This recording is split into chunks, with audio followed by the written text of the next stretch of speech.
Natasha. I work here at Dakota Wesleyan in the admissions office.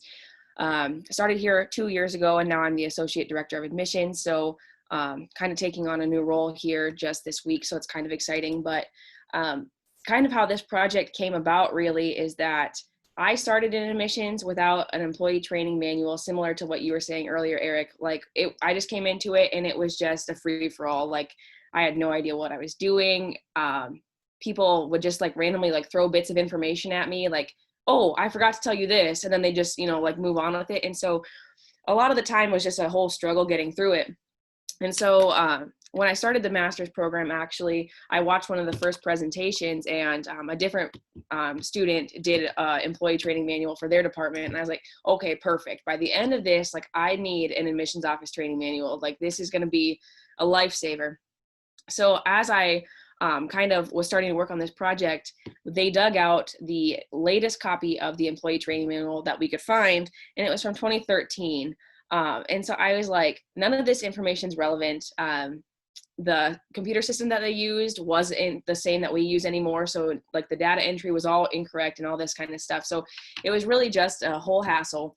And so essentially from scratch, I created this new employee training manual, which is mostly, it's just a big binder full of a bunch of information, obviously. And so one of the things that I challenged myself with was setting up the onboarding process. So what each day of the first week of the new employees training session is going to look like. And I guess kind of going forward, I'm really going to be putting this manual to the test because I'm currently trying to hire 2 new employees. So we'll really get a feel for if this is going to work or not, and be able to obviously make some tweaks and changes as we go forward. But so on this first page here, obviously this is just going to be just like I said, the onboarding process in terms of what you'll do day 1, 2, 3, 4, 5, and then an ongoing list of other things that the new employee is going to be doing, throughout their time to kind of get themselves, accustomed to Dakota Wesleyan and everything like that. Then along with this, in some of the spots here, it says doing this with your mentor. So we also set up a mentoring program here in the office during this time as well. So now any new employee in the admissions department gets assigned an mentor, which is just an older employee within the office. And so I started this program right during quarantine. We had hired a new employee, and it was my job to train this new employee and also be his mentor. And so starting off, I was still making this manual. So for him, it was kind of a rough time because I was making the manual. He didn't have it yet.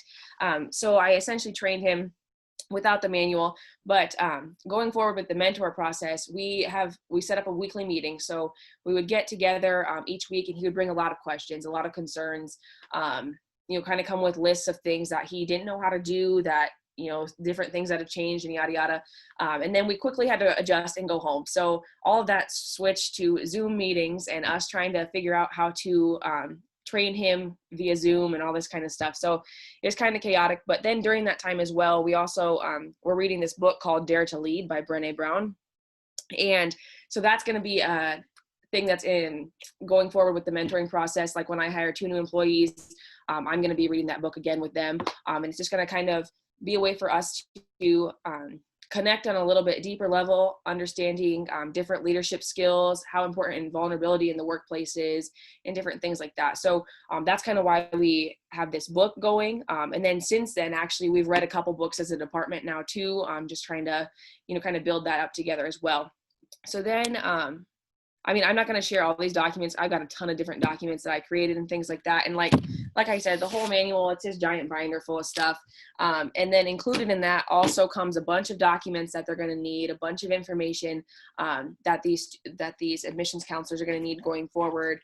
Scripts for when they do a campus visit. Here's a script of what you'll be saying. Here's all this information, all this stuff. So then one thing that, let me see.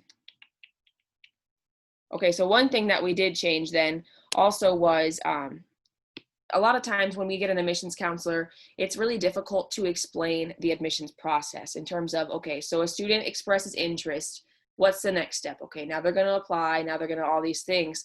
And essentially, obviously, at the end of it, you want them to say hey, I'm coming to Dakota Wesleyan, but there's all this stuff in between that is all so up in the air, so dependent on these high school seniors that don't even know what they're doing.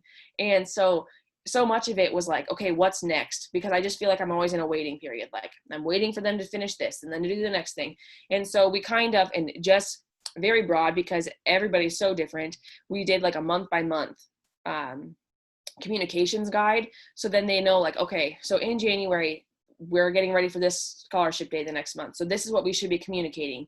We send out monthly birthday cards. So get those done, you know, and all these little details where it's like, it could easily get lost if we don't have this ongoing list. And so just a couple of things like that, where it was things that I haven't been thinking about that I'm like, okay, like if I was a new employee, what would I need to know? Okay, I need to know to do the birthday cards. I need to know to tell people to do their FAFSA and like all these different things.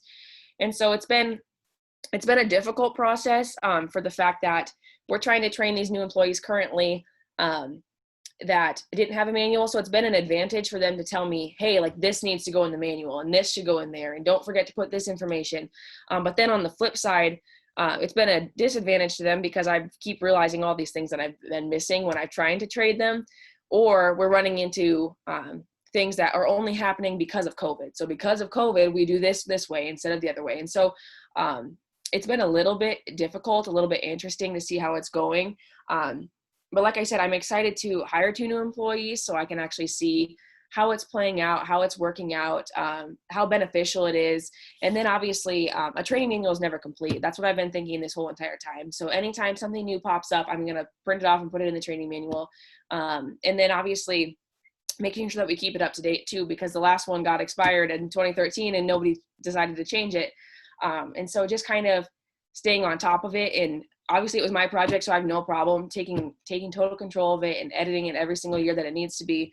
But just hopefully keeping on top of it, because we do have a lot of turnover over here, so it'd be really beneficial to have that available. But it definitely, I think, pulled in a lot of different areas from the master's courses. Specifically, like I was thinking earlier today about it, and I use a lot more stats in my day-to-day life than I ever thought I was going to, just because we run a lot of data. We do a lot of our goal setting is based on all these trends year to year and things like that, which once we get the new employees, we'll explain that, you know, obviously explain that process and stuff to them as well. But so that'll get added once they're hired. But then I was thinking too, admissions is a lot just like being a teacher, in a sense that, you know, you're sharing all this information, you're finding different ways to present it, you're giving all these different opportunities to students. And so that's what this whole time I've been kind of trying to figure out the connection between the two. And I think it finally clicked when I was building this manual. A lot of it is very similar. I'm just teaching a different content than I went to college for.